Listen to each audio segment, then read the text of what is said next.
अस्सलाम वालेकुम। आपको हमारे चैनल और हमारे किचन माँ जी के जायके में खुशामदीद। आज हम हमको पेरी पेरी बर्गर बनाना सिखा रहे हैं। इसके लिए सबसे पहले मैं पेरी पेरी सॉस बनाऊंगी। आप लोगों ने बहुत से मैसेजेस किए हैं कि मैं इसको आसान तरीके से करके बताऊं, इसलिए कि मैं पहले बना चुकी हूं।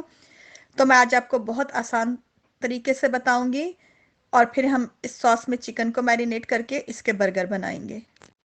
सबसे पहले जो मैंने चीज़ें ली हैं वो है 100 ग्राम बडाई चिली, ये ज़रूर डलती है और इसको पेरी पेरी चिली भी कहते हैं। इसके बाद मैंने 2 अफ्रीकन चिलीज़ ली हैं, इसको स्कॉच बोनेट कहते हैं। ये बहुत ज़्यादा हॉट यानी कि तेज़ होती हैं। इसके बाद मैंने टर्किश चिलीज़ ली हैं, ये भी 100 ग्राम हैं। ये ज़्यादातर टर्किश कबाब में डालते हैं, जिससे उनका टेस्ट बहुत ज़्यादा डिफरेंट हो जाता है। आपके पास हैं तो डाल दें, वरना ये नेसेसरी नहीं है, ज़रूरी नहीं है। तो मैं डाल रही हूँ, तो मैं तकरीबन इसमें 100 ग्राम डालूंगी।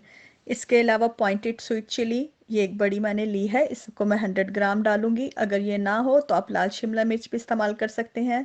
दोनों का जायका तकरीबन तकरीबन सेम होता है। मैं पॉइंटेड चिली यूज़ कर रही हूँ, आपने जो भी यूज़ करनी हो वो कर लें। इसके अलावा 2 लेमन, इसका जूस डालना है। 1 इंच अदरक का टुकड़ा, 1 टेबलस्पून रोजमेरी, 6 से 7 लहसुन के जवे, गार्लिक क्लोव्स, 1 बड़ा वाइट अनियन, 2 टेबलस्पून विनेगर, कोई भी विनेगर डाल लें, एप्पल विनेगर डालें तो बहुत अच्छा है। इसके अलावा 2 टेबलस्पून ऑलिव ऑयल के, 1 टेबलस्पून सॉल्ट का, और सबसे एंड मेन चीज़ 1 किलो मैंने थाई बोनलेस लिया है। इसके बड़े बड़े स्लाइसेस रखने हैं ताकि बर्गर में पूरा एक स्लाइस आए। इसको काटना नहीं है। थाई बोनलेस जो होता है बहुत सॉफ्ट और जूसी और टेंडर होता है। मैंने इसको अच्छी तरह धो के साफ कर लिया, लेकिन इसका स्किन के अंदर जो थोड़ा थोड़ा फैट है उसको बिल्कुल क्लीन नहीं किया, इसलिए कि जब वो ग्रिल होगा तो वो बहुत अच्छा टेस्ट देगा। अब मैं सॉस तैयार कर रही हूँ। बारी बारी इन सब चीज़ों को डालकर थोड़ी थोड़ी और इनका एक अच्छी तरह पेस्ट बना लूँगी। इस टेस्ट को मैं पकाऊंगी। ये देखिए हमारा पेस्ट अच्छी तरह तैयार हो गया है। मैंने इसके लिए एक पैन गरम कर दिया है। पैन को अच्छी तरह गरम करके इसमें ये पेस्ट डाल देंगे और इस पेस्ट में बॉयल आने के बाद इसको 5 से 6 मिनट तक पकाएं। हमारा पेस्ट तैयार हो गया। अब इसमें हम ठंडा करने के बाद अपने चिकन को मैरिनेट करेंगे। मैरिनेट कम से कम 2 घंटे के लिए करें या ओवरनाइट के लिए करेंगे तो बहुत अच्छा टेस्ट होगा। इसको मैंने अच्छी तरह मैरिनेट करके ढक के रख दिया। अब इसको मैं 2 घंटे बाद बनाना शुरू करूँगी। आप इसको बारबेक्यू भी रख के बना सकते हैं, ओवन में रखें, ग्रिल करें या पैन में बना लें। मैं इसको ग्रिल कर रही हूँ। ग्रिल के लिए मैंने इसको जाली पे रखा है। जब ये ग्रिल जाली पे रखेंगे तो जिसका एक्सेस वाटर है वो चिकन में नहीं जाएगा, वो एक जगह नीचे जमा हो जाएगा और फैट भी। इसको मैं बारी बारी एक तरफ से पकाऊंगी तकरीबन 10 मिनट तक। जब इस पे ग्रिल के निशान आने लगेंगे तो मैं इसकी साइड चेंज करके दूसरी तरफ भी बना लूंगी। तकरीबन दोनों तरफ से 10-10 मिनट तक ग्रिल होगा। ये देखें हमारा ये कितना अच्छा ग्रिल हुआ है। इसके ऊपर ये ब्लैक ब्लैक निशान भी आ गए हैं और ऐसे बारबेक्यू का लुक दे रहा है। आप चाहें तो आप इसको इस वक्त पीटा या सैंडविचेस या रैप भी बना सकते हैं। मैं इसके बर्गर बनाने लगी हूँ।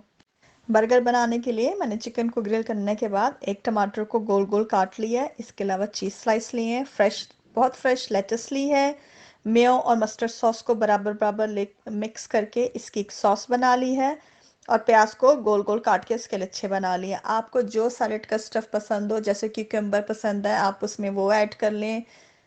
फ्रेंच लेटस पसंद है, फ्रेंच सैलेड के पत्ते पसंद हैं तो आप वो ऐड कर लें। जिस हिसाब से आपको बनाना हो आप उस हिसाब से बना लें।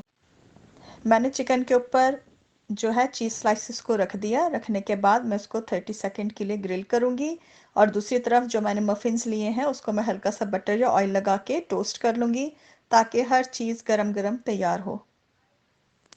ये देखें मेरा चिकन जो है बिल्कुल अच्छी तरह तैयार हो गया। अब मैं सबसे पहले दोनों तरफ अपने बर्गर्स के इस पे मैंने सॉस लगाई है, फिर मैंने इस पे लेटस रखी, इसके ऊपर चिकन के स्लाइसेस रखे हैं। अगर आपको ज़्यादा चिकन खाना है तो आप 2 रख लें। मैं इस पे एक बर्गर में चिकन के 2 स्लाइसेस रख रही हूँ। इसके बाद मैंने इसके ऊपर टमाटर रखा है और प्याज रखा है और हमारा ये बर्गर बहुत अच्छा तैयार हो गया। हमारे पेरी पेरी बर्गर बहुत अच्छे, बहुत मज़ेदार और देखें कितने अच्छे तैयार हुए हैं। आपको ये रेसिपी पसंद आई हो तो प्लीज़ मेरे चैनल को लाइक और सब्सक्राइब करना ना भूलिएगा। अगली दफ़ा मैं एक नई रेसिपी के साथ हाज़िर होंगी, जब तक के लिए इजाज़त, अल्लाह हाफ़िज़।